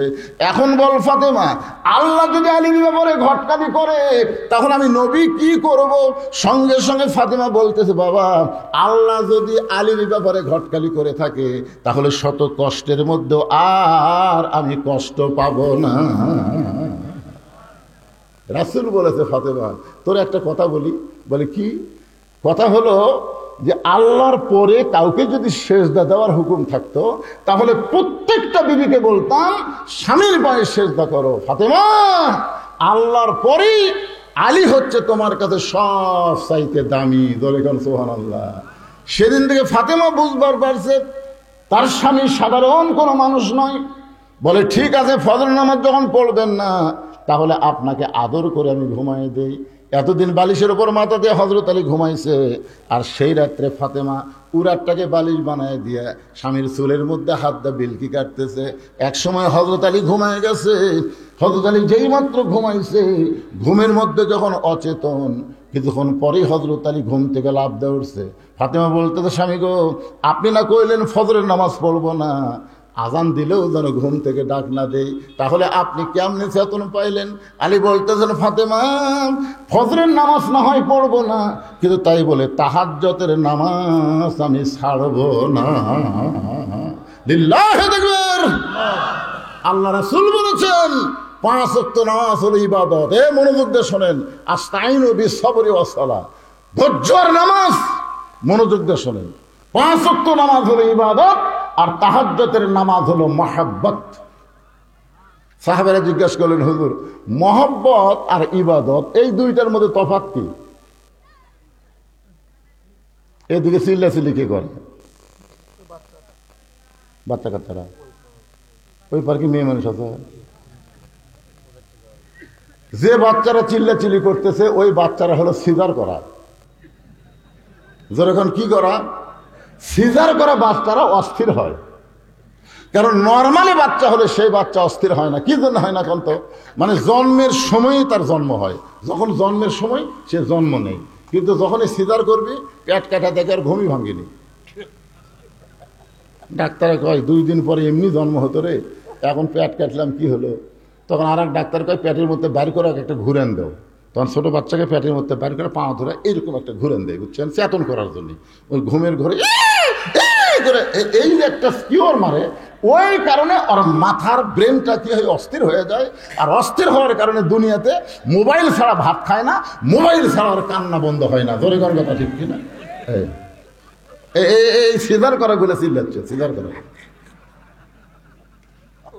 এই টেজের উপর যে কয়টা আমরা বসে আছি আমরা সবাই হলো নর্মাল, আমরা কিন্তু সিজার না। আমার দাদি আমাকে বলছে, ভাই তোকে মায়ের পেট থেকে বাইর করে দেয়, তোর মাথা লম্বা হয়ে গেছিল রে, পরে তোর মাথা থাকবে থাকবে আমরা গোল করছি। দেখছেন কি বলবো প্রসবের কথা, মা বিনে সেই ব্যথা কেউ তো বুঝিবে না, মাজন ঠেকিয়া সন্তানের দায় অকালে মা মারা যায়, কেন সে মায়ের ভক্তি করবা না, এমন দরদি ভবে কেউ হবে না আমার মা গো। মারে মা, ও মা, বাচ্চা নরমালি হবে মা, তাহলে অধৈর্য হওয়ার কারণে এই সিজার করা। আর সিজার করবার গেলে ওই পেটকে লাড়ে মেয়া ডাক্তার। একটা মরদ মানুষ ডাক্তার, কোন জায়গায় বাচ্চা আছে কুটি কাটা লাগবে লেড়ে ছেড়ে, এই আপনার শরম নাই? আপনার বইয়ের পেট একটা মরদ মানুষ লাড়া কাটতেছে না কিছু, সিজার করাবো, সিজার করাবো। সিজার করলে মায়ের ক্ষতি, সিজার করলে বাচ্চার ক্ষতি। একটু মনোযোগ দিয়ে শোনেন। 5 ওয়াক্ত নামাজ হলো ইবাদত, আর তাহাজ্জুদের নামাজ হলো মহাব্বত। সাহাবারা জিজ্ঞাসা করলেন, হুজুর ইবাদত আর মহব্বতের তফাৎ কি? রাসূল বলেন, ইবাদতের বিনিময়ে মানুষ জান্নাত চায়, আর মহব্বতের বিনিময়ে মানুষ আল্লাহ চায়। এক বান্দা আছে নামাজের সেজদায়, তাহাজ্জুদের কোন নামাজ, আল্লাহ ডাক দেয় বলে, তুই যতই নামাজ পড় আর সেজদা কর, তোর ঠিকানা হলো জাহান্নাম। যেই বলছে তুই যতই নামাজ পড়ার সেজদা কর, তোর ঠিকানা হলো জাহান্নাম, ওই বান্দা সেজদা থেকে মাথা তুলে বলতেছে আলহামদুলিল্লাহ, আলহামদুলিল্লাহ। আল্লাহ কয়, কে রে পাগলা, তোকে জাহান্নাম দিলাম, তারপরে তুই আমার শুকর আদায় করতেছিস? সেজদাকারী বলতেছে, আল্লাহ আমি তো ইমানের কারণে জানি জান্নাতেরও মালিক তুমি, জাহান্নামেরও মালিক তুমি। তুমি জাহান্নাম বানায়, সেই জাহান্নাম যদি আমাকে দাও, আমার আপত্তি করে কোনো লাভ আছে? তুমি আমাকে জাহান্নাম দিবে, আলহামদুলিল্লাহ। তাও তো আমি বলতে পারবো আমার জায়গা আছে রে, আমি তাও বলতে পারবো আল্লাহর জাহান্নামে আমার জায়গা আছে। তুমি যদি বলতে জাহান্নামও নাই জান্নাতও নাই, তাহলে যাবো কোথায়? আল্লাহ বলে, পাগল জাহান্নামে গেলে তুই পড়ে যাবি, তোর কষ্ট হবে। পাগল বলতেছে, আমার জাতির পিতা হযরত ইব্রাহিম নমরুদের চুলা যখন জ্বালাইছিল আগুনে ফেলে দেওয়ার জন্য, আপনি আগুনের চুলাকে শান্তির বাগান কেন বানাইছেন? আল্লাহ বলে, ইব্রাহিমের কলিজায় আমার মহব্বত ছিল। সেজদাকারী বলে, আল্লাহ তাকায় দেখো, আমার কলিজায় তোমার মহব্বত, তুমি আমার জাহান্নাম দিলে কি হবে? আমি জাহান্নামেও তোমাকে সঙ্গে করে রওনা দিব। আল্লাহ বলে, পাগল রে, আমার মহব্বত নিয়ে কেউ যদি জাহান্নামেও যায়, আমি জাহান্নামকেও জান্নাত বানায়া দিব। হযরত আলী ওযু করে তাহাজ্জুদের নামাজ আদায় করলেন। তাহাজ্জুদের নামাজ আদায় করার কিছুক্ষণ পরে হযরত বেলাল যখন আযান দেয়, আল্লাহ রাসূল বলেছেন, দুনিয়ার মুয়াজ্জিন আযান দিলে আযান মুসল্লির কান পর্যন্ত পৌঁছে, কিন্তু আমার বেলাল যখন আযান দেয়, ওই আযান আল্লাহর আরশ পর্যন্ত পৌঁছে যায়। সাহাবীরা বললেন, হুজুর হযরত বেলালের আযানের মাহাত্ম্য এত বেশি কেন? আল্লাহ রাসূল বললেন, সাহাবীরা তোমরা তো তখন কেউ ছিল না, মাত্র 6 নম্বর সাহাবীর নাম হলো বেলাল। মাত্র কয় নম্বর? 6 নম্বর সাহাবীর নাম হলো বেলাল। এই বেলাল যখন ঈমান গ্রহণ করছে, শুধুমাত্র ঈমান গ্রহণ করার অপরাধে বেলালকে সারা দিন ওরা মারছে। শুধু মারে নাই, বুকে পাথর চাপা দিয়ে রাখছে। এরপরও বেলাল যখন আল্লাহ ছাড়ে নাই, মুখের ভিতর হাত দিয়ে জিহ্বা টেনে বের করে ওই জিহ্বার মধ্যে কাফিররা পেরেক ঢুকাই দিছে। এই এক দিক দিয়ে পেরেক ঢুকাই আর এক দিক দিয়ে বের করে দিছে। এরপরও বেলাল আমার আল্লাহকে ছাড়ে নাই। আবু বকর বেলালকে মুক্ত করে নবীর কাছে যখন নিয়ে আসে, নবী বেলালের জিহ্বা দেখে অনেক দূর পর্যন্ত বার হয়ে গেছে। রাসূল নিজের হাত দিয়ে বেলালের জিহ্বার কাঁটাগুলো বের করে জিহ্বার আগায় একটা চুমু দিলেন, সঙ্গে সঙ্গে জিহ্বা পূর্বের আকারে মুখের মধ্যে ঢুকে গেলেন। রাসূল বেলালের কপালে চুমু দিয়ে বললেন, বেলাল তুমি কি চাও? বেলাল বলে, ইয়া রাসূলুল্লাহ, আস্তে আস্তে আল্লাহ বলার কারণে আমাকে এত মারছে, একদিন সময় সুযোগ মতো আমি সে আল্লাহকে সবার কাছে পৌঁছায় দিবার চাই। রাসূল বলে, সাহাবীরা এই জন্য বেলাল যখন আযান দেয়, শুধু দুনিয়ার কোন মুসলমানের কানে না, আল্লাহর আরশ পর্যন্ত বেলালের আযান পৌঁছে যায়। জোরে বলেন সুবহানাল্লাহ। সেই হযরত বেলাল যখন বলতেছে, আসসালাতু খায়রুম মিনান নাওম, সঙ্গে সঙ্গে হযরত আলী হাব্বা জাব্বা পাগড়ি পরে বাড়ির থেকে বের হচ্ছে। ফাতেমা সামনে দাঁড়ায় বলতেছে, আপনি না আমার বাবার কাছে কয়ে আইছেন ফজর নামাজ পড়বেন না, আপনি আমার কাছে আসাই বললেন যে ফজর নামাজ পড়বো না, নবীর কাছে কয়ে আইছি, তো এখন আবার এরকম সাইজ হয়ে কোথায় যাবেন? আলী বলতেছে, ফাতেমা আমি বলেছি ফজরের নামাজ পড়বো না, তাই বলি কি নামাজ পড়া দেখা যাবে না? আমি এতদিন ভিতরে ঢুকে নামাজ পড়েছি, আজকে বাইরে থেকে দেখব কিভাবে নবীর সাহাবীরা নামাজ পড়ে, আমি একটু পড়া দেখবার চাই। ফাতেমা দেখলো স্বামীর সাথে তর্ক করে লাভ নাই, কারণ রাসূল বলেছেন আনা মাদিনাতুল ইলমে ও আলী ও বাবুহা। ফাতেমা শোনো, আমি নবীর যত এলেম আছে সমস্ত এলেম একে একে হযরত আলীর ভিতরে আল্লাহ দিয়ে দিচ্ছে। যেরকম সুবহানাল্লাহ, আমি হচ্ছে এলেমের শহর, আলী হচ্ছে তার দরওয়াজা। তখন হযরত আলী ফজরের নামাজ দেখার জন্য বাইরে ঘুরতেছে। সমস্ত সাহাবারা মসজিদ নববীর মধ্যে ঢুকে নামাজ শুরু করে দিয়েছে। হযরত আলী বাহির থেকে দেখতে দেখতে হঠাৎ দেখতে পাই বারান্দায় আবু যর গিফারি ফজরের 2 রাকাত সুন্নত নামাজ পড়তেছে। আল্লাহর বান্দা হযরত আলীর সবচাইতে নিকটতম বন্ধুর নাম কি? হ্যাঁ, এটা খেয়াল করবেন। আবু যর গিফারি হচ্ছেন সবচাইতে আপন নিকটতম বন্ধু। যখন ফাতেমা দুনিয়া থেকে বিদায় নিল, আবু যর গিফারিকে কিন্তু কবর খোঁড়ার কথা বলেছিল। ধরে কোন কথা ঠিক কিনা? ফাতেমা একটা শর্ত দিয়েছিল যে আমি পর্দানিশি, আমার কবর যেন দুনিয়ার কোনো খবর মানুষ না জানে, তবে আপনার একান্ত বন্ধু যদি থাকে তাই একটু বলবেন, সে যেন গোপনে কবর খনন করে দেয়। আবু যর গিফারি ফাতেমার কবর খনন করে দিয়েছে। সে আবু যর গিফারি মসজিদে নববীর বারান্দায় ফজরের সুন্নত পড়তেছে। হয়তো তাকায় দেখে, তাকায় দেখা মানে কি, এই 2 চোখ দিয়া একে চোখ বন্ধ করে দেখে, ইয়ানজুরু বিনুরিল্লাহ ইত্তাকু ফিরাসাতাল মুমিনিনা ফাইন্নাহু ইয়ানজুরু বিনুরিল্লাহ। চোখ বন্ধ করে দেখে হযরত আবু যর গিফারি শুধু নামাজ পড়তেছে না, নামাজের ভিতর দিয়ে আল্লাহর সাথে নিজের কলিজার মহব্বতকে একাকার করে দিচ্ছে। যখন সেজদায় গেছে, ওয়াসজুদ ওয়াক্তারিব, সেজদা হচ্ছে বান্দাকে আল্লাহর নিকটে পৌঁছায় দেয়। ধরে কোন সুবহানাল্লাহ। তো ওইটা দেখার পরে আর হযরত আলী বেড়ে থাকতে পারে? দেখবার পাচ্ছে যে আমরা দেখবার পাই না। তো কানার ভাগ্যে ধন মিলে না, সামনে পড়ে আছে সোনা, কানা দেখতে পায় না, মাটি মনে করে ফাইলা দেয়, হাতে তুলে নেয় না, কানার ভাগ্যে ধন মিলে না। যৌবন বয়সে কানা এক ওয়াক্ত নামাজ পড়েনি, বুড়া বয়সে মসজিদে যায়, যখন হয় সামনা ভিড়, আল্লাহর সাথে দেয় মিল। কি সারা জীবন ঘুষের চাকরি করছে, চাকরি যখন রিটায়ার হচ্ছে তখন আল্লাহর কাছে কান দিচ্ছে আর বলতেছে, আল্লাহ আমি আর জীবনে ঘুষ খাবো না, আল্লাহ আমি আর ঘুষ খাবো না, আল্লাহ আমি আর ঘুষ খাবো। 2 কান্দের ফেরেশতাকে আল্লাহ এর কান্দ থোড়া থাকে কি লাগবে? যতদিন ঘুষের চাকরি করছে ততদিন তওবা করেনি, এখন চাকরি গেছে আর তওবা করতেছে। যৌবন বয়সে শয়তানের কাম করে বুড়া বয়সে মসজিদে যায়, মসজিদে আর বসবার পারে না, সিয়ার যায়। কি মসজিদে নামাজ পড়লে 27 গুণ সওয়াব হবে, 27 গুণ সওয়াব হবে। কিভাবে নামাজ পড়লে? কোন মসজিদে আপনি নামাজ পড়লে 27 গুণ সওয়াব হবে? এই 27 গুণ সওয়াব কিভাবে হবে?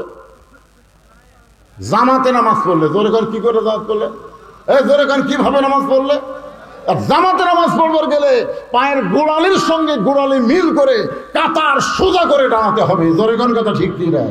হ্যাঁ, আর 2 চেয়ার কাতারের মধ্যে বসে গেছে, 2 চেয়ার। চেয়ার আলার পাও কোনটি? তোমার পাও কোনটি? সামনে কাতার ফাঁকা থুয়া পিছনে কাতার যদি পুরা করে সামনে কাতার মাকরু হয়ে যায়, তাহলে 2টা চেয়ার থাকা মানেই কাতার ফাঁকা। তাহলে আপনাদের দায়িত্ব কি? 4 জন মানুষ ওই চেয়ারের 4টা পাও কান্দত দিয়ে অকসহ, ফেলা দেওয়ার দরকার নেই, অকসহ কান্দত 4 জন নেবেন, 4 জন 4 পাও ধরে কান্দত করে বারান্দাত দিয়ে সব থুয়ে দিবেন। যে আমরা ইয়ের কি মারবে আসিনি, আমরা 27 গুণ সওয়াব নিয়ে বেড়াচ্ছি রে। তোর কারণে আমাকে জামাত দেখা হবে, পায়ের গোড়ালির সঙ্গে গোড়া লাগবে। পড়বার যদি চাস বারান্দাত পড়, ভিতরে লয়। কথা কন না কেন ভাইজান, কথা কন না কেন? যৌবন বয়স থেকেও ব্যক্তি যদি নামাজ পড়তো, বুড়া বয়সে আল্লাহ তাকে পেনশন দিয়ে দিত। পেনশন বুঝেন? যে লোকটা 60 বছর সরকারি চাকরি করে, বুড়া বয়সে তার চাকরি করা লাগে, তো বসে থেকে পেনশন খা। তো 60 বছর পর্যন্ত 5 ওয়াক্ত নামাজ জামাতে আদায় করছে। এখন যদি জামাতে নামাজ পড়ে না পড়ে, অসুস্থ হওয়ার কারণে যেখানে নামাজ পড়বে আল্লাহ পেনশনের সওয়াব তার আমলনামায় দিয়ে দিবে। দরকার কথা ঠিক না? একটু মনোযোগ দিয়ে শুনবেন। আবু যর গিফারির কাছে হযরত আলী দাঁড়ায়া ফজরের 2 রাকাত সুন্নত নামাজ আদায় করছে। সুন্নত নামাজ আদায় করেছে, আলী সালাম ফেলাইছে। আবু যর গিফারি কোনার ঘুতে দিয়ে বলছে, কে ভাই এসার সময় কি করলে? তুমি যখন নবীর সামনে বললে আমি তখন তোমার কাছে ছিলাম, তুমি যে বললে আজ থেকে ফজরের নামাজ পড়বো না, তো নবীর কাছে এই কথা বলে তুমি আবার এখন কি করলে? আলী বলতেছে, এই আমি বলছি ফজরের ফরজ পড়বো না, তাই বলে কি সুন্নত পড়া যাবে না? যেই বলছে আমি না হয় ফজরের ফরজ পড়বো না, তাই বলে কি সুন্নত পড়া যাবে না? আবু যর গিফারি মুখে আঙ্গুল ঢুকাইছে। এই কারণেই আল্লাহ রাসূল বলেছেন, আমার পরে তোমরা যদি কারো কাছে কিছু পাবার চাও, তাহলে আমাকে না পাইলে তোমরা আলীর কাছে যাও। প্রত্যেকটা সাহাবী বিশ্বাস করতেন ইসলামী ভার্সিটির প্রিন্সিপাল হচ্ছেন আল্লাহর নবী, আর ভাইস প্রিন্সিপাল হলো হযরত আলী। ধরে কান সুবহানাল্লাহ। আপনারা ইসলামের খেলাফতের নিয়মটা দেখবেন। আল্লাহ রাসূল যখন মদিনার রাষ্ট্রপতি ছিল, তখন শিক্ষামন্ত্রী ছিলেন হযরত আলী। সুবহানাল্লাহ না কেন? ধর্মমন্ত্রী আবু বকর, অর্থমন্ত্রী ওসমান, আইনমন্ত্রী ওমর। গেল আবু বকর রাদিয়াল্লাহু যখন মদিনার খলিফা ছিলেন, তখন শিক্ষামন্ত্রী হচ্ছেন হযরত আলী। সুবহানাল্লাহ না কেন? উমর ফারুক যখন মদিনার খলিফা, তখন শিক্ষামন্ত্রী হলেন হযরত আলী। ওসমান গনি যখন মদিনার খলিফা, তখনও শিক্ষামন্ত্রী হচ্ছেন হযরত আলী। মানে শিক্ষামন্ত্রী আলী থাকা অবস্থায় অন্য কাউকে দেওয়া হয়নি, কারণ সবচেয়ে বেশি শিক্ষা যার মধ্যে ছিল তার নামই হচ্ছে হযরত আলী। আর আমাদের বাংলাদেশের শিক্ষামন্ত্রীকে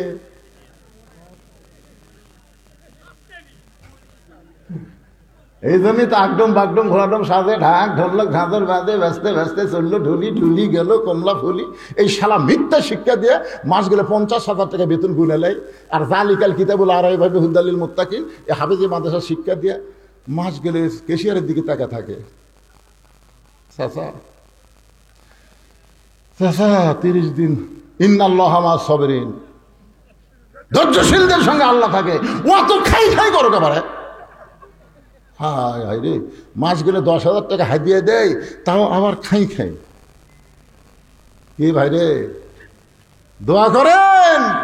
সব দেখা হলো শেষ, আগামীতে দেখবো কোরআনের বাংলাদেশ। কোরআন দিয়ে যখন বাংলাদেশ চলবে, প্রত্যেকটা প্রাইমারিকে হাফিজি মাদ্রাসা বানানো হবে। জোরে গান কথা ঠিক না? খায়রুকুম মান তাআল্লামাল কুরআন ওয়া আল্লামা। ওই ব্যক্তি সবচাইতে দামি সম্মানী যে কোরআন শিখেছে, অপরকে কোরআনের শিক্ষা দেয়। মিথ্যা শিক্ষা দিয়ে তোমরা মাস গেলে 50,000 টাকা বেতন পাও, আর আল্লাহর কোরআনের সুন্দর শিক্ষা দিয়ে তাদের বেতন নাই কেন? একজন কত ঠিক, বাদ বাকি কি ব্যাঠি? খালি মোরা দেখেন। আপনার বেটা যদি কবরের পাশে যা বলে, আইরে আইটি নাই ভরা দিয়ে নালে গেল বোয়াল মাসে, তাই না দেখে বদল নাচে। আল্লাহ বাপের কবরের পাশে কি করতে চায়? যেটা পড়িছে সেটাই পড়তেছে, যেটা পড়িছে সেটাই পড়তেছে। আর যদি আপনার বাচ্চা আপনি মরে যাওয়ার পরে কবরের পাশে গিয়ে সূরা ফাতিহা তেলাওয়াত করে, সূরা ইখলাস তেলাওয়াত করে, দরুদ শরীফ তেলাওয়াত করে, আস্তাগফিরুল্লাহ তেলাওয়াত করে, যদি চোখের পানি বের করে বলে রব্বানা যালামনা রব্বিরহামহুমা কামা রব্বায়ানি সগীরা, ফেরেশতা বলে আল্লাহ কি করব? আল্লাহ বলে কবরের মধ্যে দেহ থাকবে, আর পাখিটাকে আমি আল্লাহ ওই সন্তানের দোয়ার কারণে ইল্লিন নামক জান্নাতের বাগানে রেখে দিলাম। শিক্ষামন্ত্রী হযরত আলী, একটু মনোযোগ দিয়ে শুনবেন। বিরক্ত হচ্ছেন? আবু যর গিফারি মুখে আঙ্গুল দিছে, বাবা আর কোনো কথা লাভ নেই, কি বলতে কি ভুল হয়। কারণ আল্লাহ রাসূল দুনিয়া থেকে বিদায় নেওয়ার পরে প্রত্যেকটা সাহাবী হযরত আলীকে ওস্তাদের মতন সম্মান করতেন। আপনারা বলেন তো, ইসলামে ওস্তাদের সম্মান কম না বেশি? এবারে মুরব্বীকে রাগ করে গেল নাকি ওরা? হ্যাঁ, আচ্ছা ঠিক আছে, যান, আবার আশা লাগবে কিন্তু না, খুব ভালোই লাগতেছে।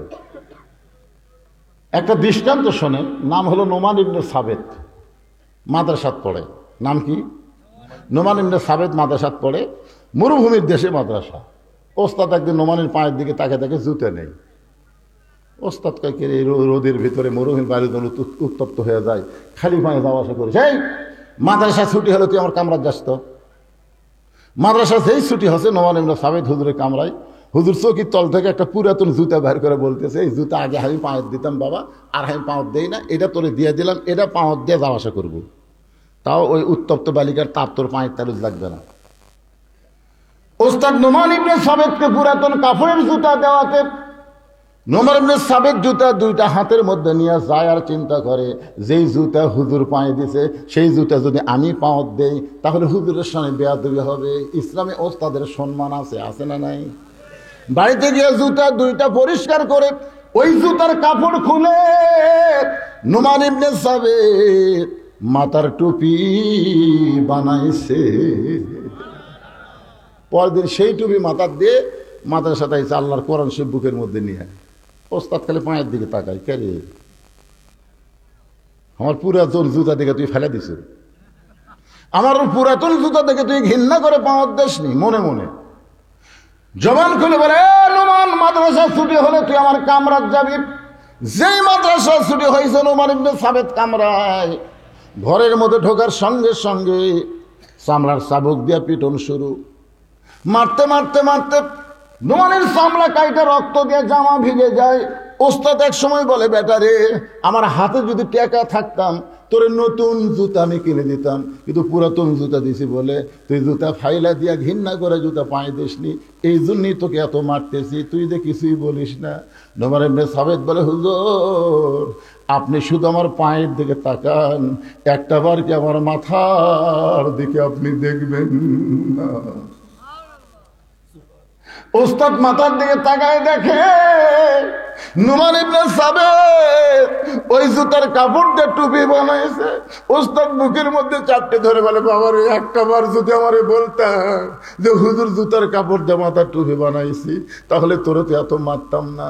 নোমান ইবনে সাবেত বলে, হুজুর কয়েকদিন আগে আমি স্বপ্নে দেখলাম আল্লাহর কোরআন শিখতে গিয়া ওস্তাদের হাতে যত জায়গায় ছাত্র পিটন খাবে ওই জায়গায় জাহান্নামের আগুন কোনোদিন লাগবে না। হুজুর আমাকে আরো মারেন, আমাকে আরো মারেন। আল্লাহর কোরআন পড়তে পড়তে জাহান্নামের আগুনকে আমার বড় ভয় লাগে। আল্লাহর কোরআনের ওসিলায় আল্লাহ যেন ওকে জান্নাত দিয়ে দেয়। ওস্তাদ বুকের মধ্যে নিয়ে বলে, নোমান রে, আমি ওস্তাদ হয়ে দোয়া করলাম আল্লাহ যেন জগৎ বিখ্যাত আলেম তোরে বানায় দেয়। ওই নোমান ইবনে সাবেত হলেন ইমামের আজম আবু হানিফা। এখন বলেন, ইসলামে মাদ্রাসায় ওস্তাদের সম্মান আছে না নাই? জোরে করে আছে না নাই? বাজান, এই কারণেই সম্মান, এই কোরআনের সঙ্গে তারা সম্পর্ক করে। আমাকে ওয়াজ শুরুর সময় বলেছে, হুজুর ওয়াজের একটা সময় আপনি একটু জনগণকে বলবেন এই মাদ্রাসার জন্য তারা যেন প্রাণ খুলে দান করে।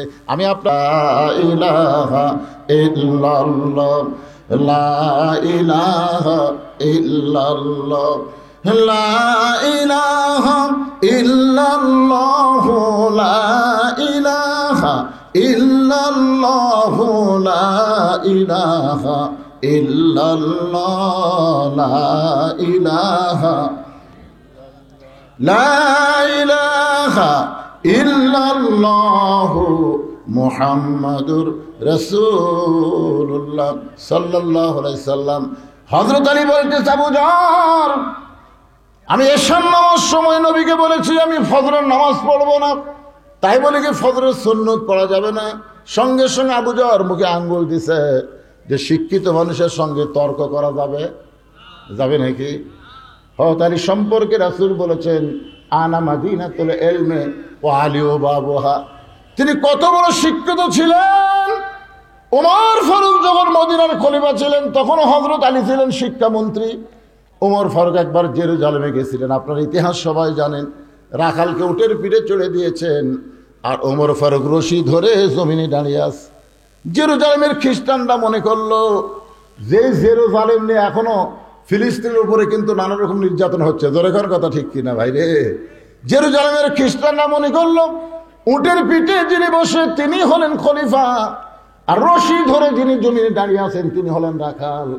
এই জন্য জেরুজালেমের লোকেরা আভ্যর্থনা করার জন্য একটা চকিয়া এনে উটের গায়ের সঙ্গে লাগাই দিয়া একজন হামাগুড়ি দিয়ে বললেন, আমির আল মুমিনিন, মুসলমানদের আমির, আপনার উটের পিঠ থেকে যদি নামতে কষ্ট হয় চকিয়ার উপরে পা দেয়া, তারপরে পিঠের উপরে পা দিয়ে আস্তে করে নামেন। রাখাল ছোট বাচ্চার মতন কান্না শুরু করেছে। জেরুজালেমের খ্রিস্টানরা বলে, কান্দেন কেন?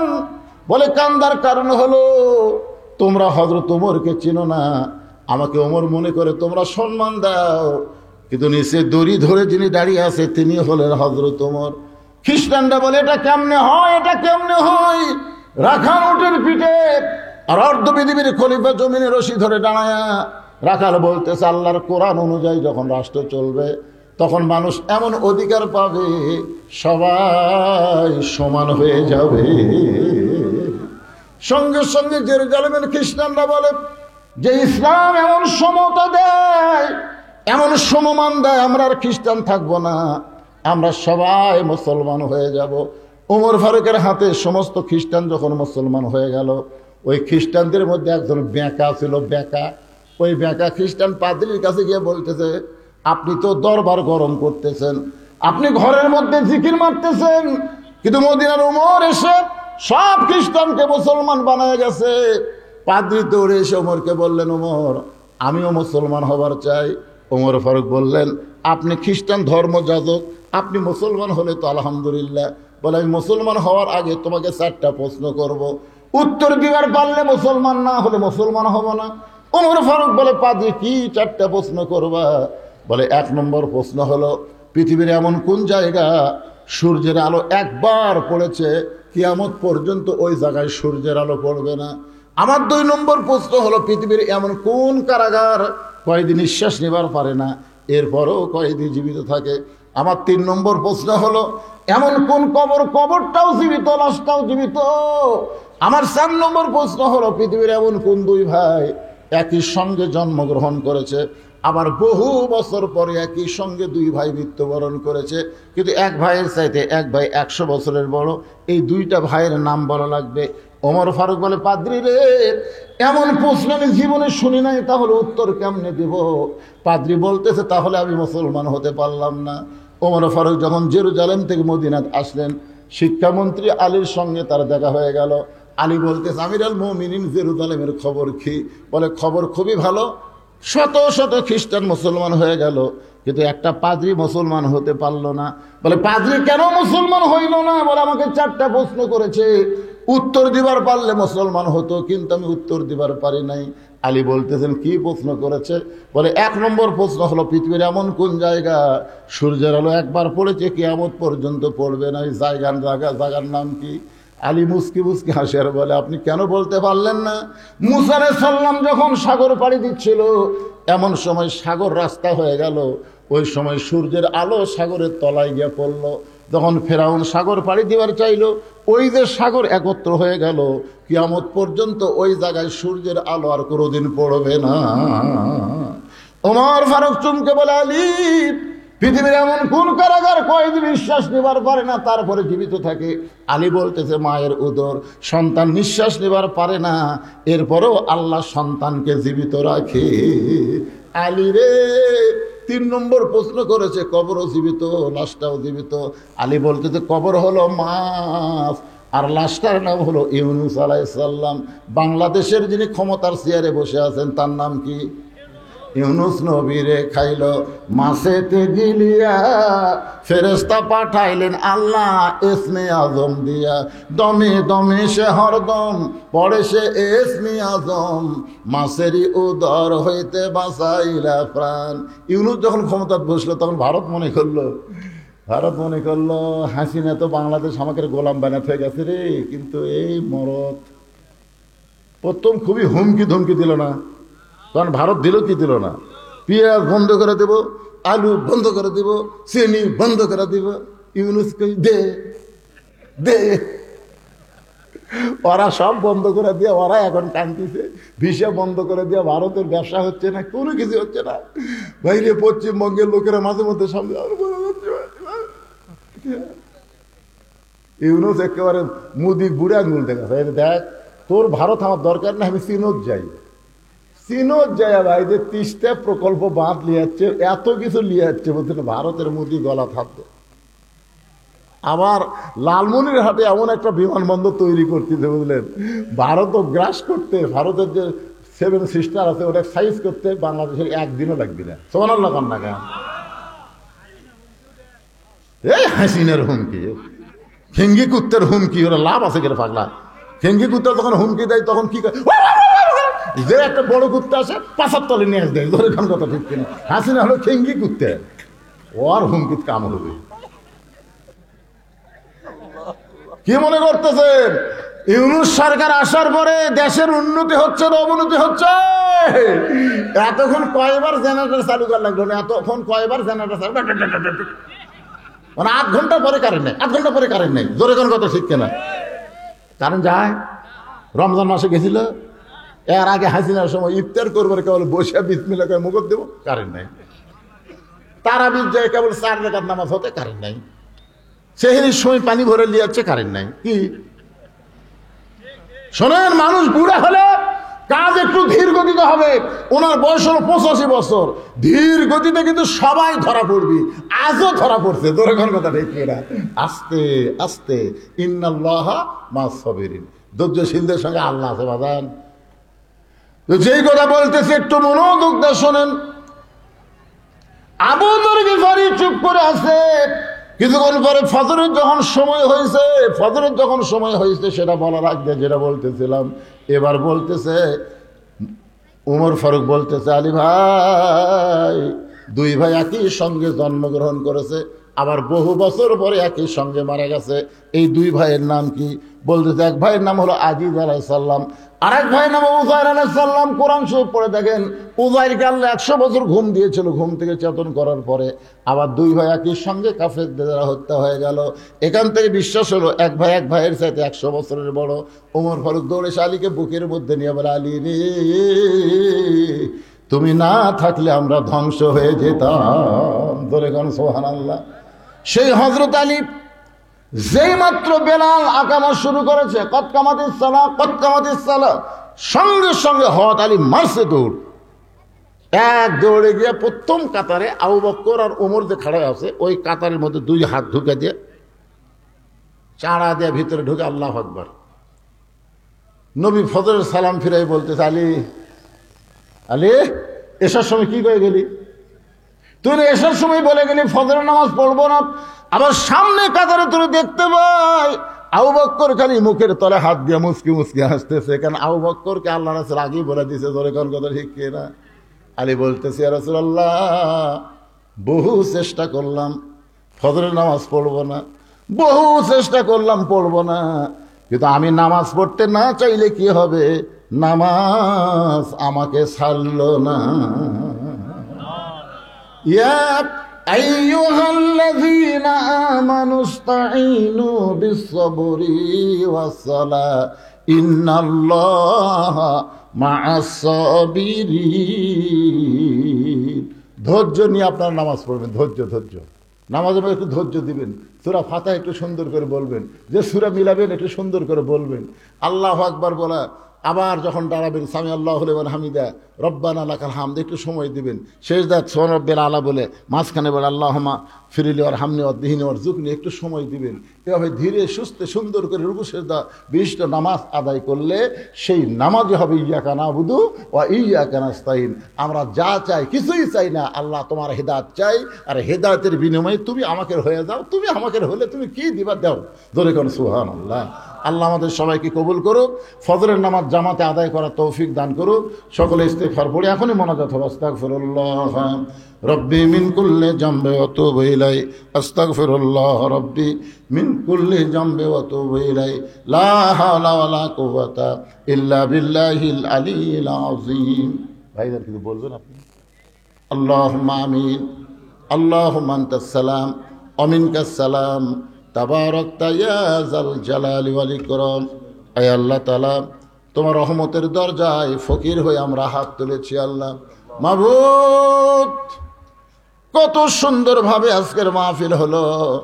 ওপরে কোনো সামিয়ানা নাই, তুমিও বৃষ্টি দাওনি, আবার ঝড়ও হয়নি, সুন্দর আবহাওয়ার মধ্যে আজকের মাহফিল হয়ে গেল।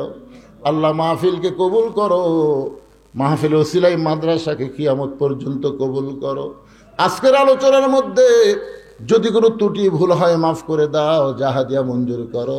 সোনার মদিনায় নবী পাকের রওজা মুবারকে আল্লাহ কবুল করে নিও। तमाम আম্বিয়ায়ে কেরাম, আসহাবে কেরাম, তাবিনী কেরাম, তাবা তাবিনী কেরাম, তামাম পৃথিবীর মাটির নিচে যত মুমিন মুমিনা শুয়ে আছে আল্লাহ সকল আর ওয়াফরে হাদিয়া কবুল করো।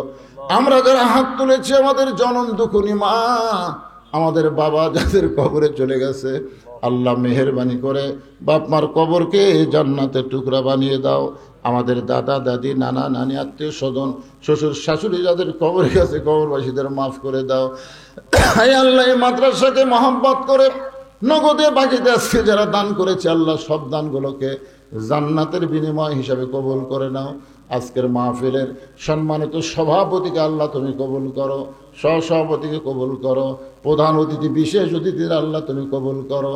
মাবুদ এই মাদ্রাসা কমিটির সভাপতি সেক্রেটারি কেশিয়ার সদস্য যারা আল্লাহ সকলকেই তুমি মাফ করে দাও।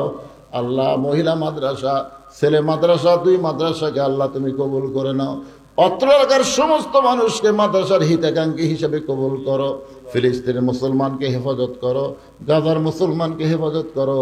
পৃথিবীর মানচিত্র থেকে ইসরায়েল ইহুদিকে আল্লাহ তুমি ধ্বংস করে দাও। আল্লাহ ভারতের মুসলমানকে হেফাজত করো। ভারতের মসজিদ মাদ্রাসা ওরা ভাঙতেছে, আল্লাহ ওদেরকে তুমি ধ্বংস করে দাও। আল্লাহ আল্লাহ মেহেরবানি করে আমার বাংলাদেশের প্রতি রহম করো। আল্লাহ ঢাকা মোড় এলাকার প্রতি খাস রহমত করো। আসমানের বেলা আসমানে নাও, জমিনের বেলা জমিনে ডাবায় দাও। আমরা অসুস্থ হাত তুলেছি, সুস্থতার নিয়ামত দান করে দাও। আল্লাহ কে কোন নিয়তে হাত তুলেছে আল্লাহ সকলের নেক নিয়ত নেকাশাকে কবুল করো। আমার মা বোনদেরকে পর্দানিকে কবুল করো, আবিদা সালিহা কবুল করো। মা ফাতেমার চরিত্র দান করে মৃত্যুর সময় আমাদের জবানে জারি করে দিও লা ইলাহা ইল্লাল্লাহু মুহাম্মাদুর রাসূলুল্লাহ সাল্লাল্লাহু আলাইহি সাল্লাম।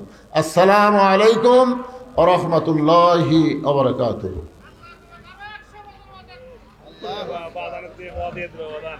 আর 100 দিবে